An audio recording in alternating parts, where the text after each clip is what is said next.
हिस्सा जो सबसे कीमती और सबसे बढ़िया था। दोनों की भेंट एक धार्मिक काम थी, लेकिन सिर्फ एक भेंट को परमेश्वर ने स्वीकार किया।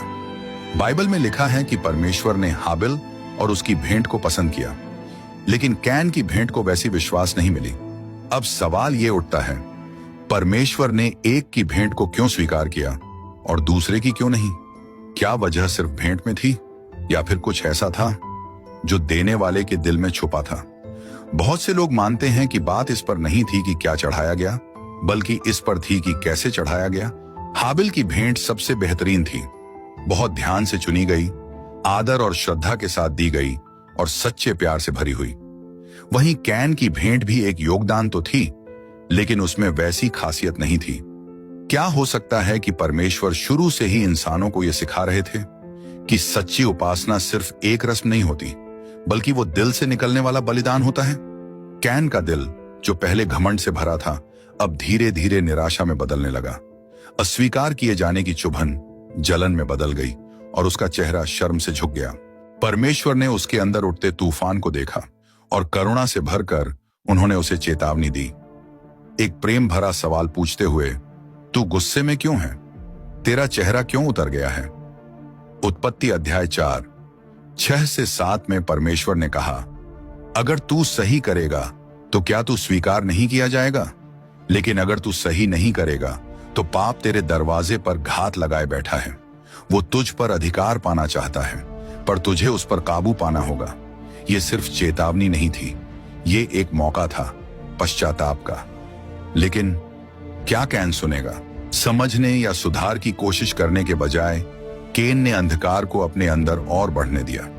उसने हाबिल को खेत में चलने को कहा, शायद ऐसे जैसे भाइयों के बीच की कोई बात करनी हो या साथ मिलकर कोई काम करना हो।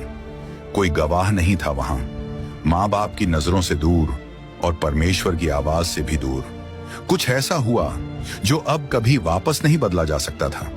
कैन, जो जलन से जल रहा था और गुस्से में अंधा हो चुका था, उसने अपने भाई पर वार किया। वो जमीन जिसने कभी उसके हाथों से फल उगाए थे, अब उसी जमीन ने उसके भाई का खून पी लिया। ये बस दो भाइयों की लड़ाई नहीं थी, ये इंसान की पहली हत्या थी, पहली मौत, पहली बार जीवन ऐसा टूटा जो अब कभी जुड़ नहीं सकता। और उसी पल से मानव इतिहास की कहानी पर एक साया गिर गया। लेकिन इसके बाद क्या हुआ? अब कैन को क्या सजा मिलेगी और इस कहानी में और कितने रहस्य छुपे हैं, खास तौर पर आदम और हव्वा के परिवार को लेकर? एडन की वो बेटियां कहां गईं जिनके नाम कभी लिखे ही नहीं गए? लेकिन शायद उन्हीं की मौजूदगी में बाइबल के सबसे मुश्किल सवाल का जवाब छुपा है। इस कहानी के साथ बने रहिए। आगे मिलने वाले जवाब ना सिर्फ आपको चौंका सकते हैं, बल्कि हो सकता है आपकी इंसानियत की शुरुआत को देखने का नजरिया ही बदल जाए। जब हाबिल का खून जमीन से पुकारने लगा तो सृष्टि की रचना में कुछ टूटने लगा।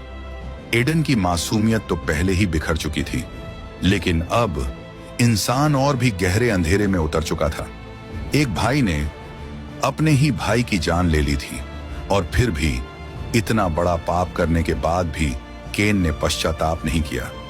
वो आगे नहीं आया, उसने अपने गुनाह को कबूल नहीं किया।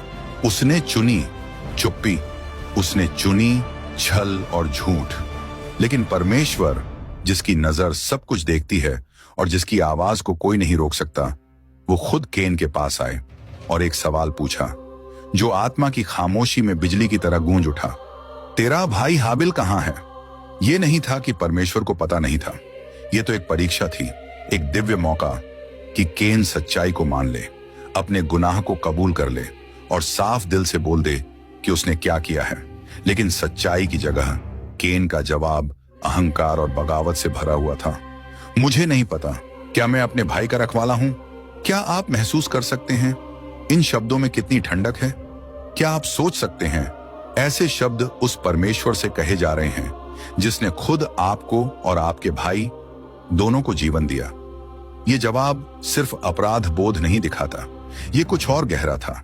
ये एक सख्त हो चुके दिल को दिखा रहा था, एक ऐसा मन जो जिम्मेदारी का बोझ उठाने को तैयार ही नहीं था। ये सिर्फ कबूल करने से इनकार नहीं था, ये परवाह करने से भी इनकार था। कैन ने सिर्फ अपने भाई को नहीं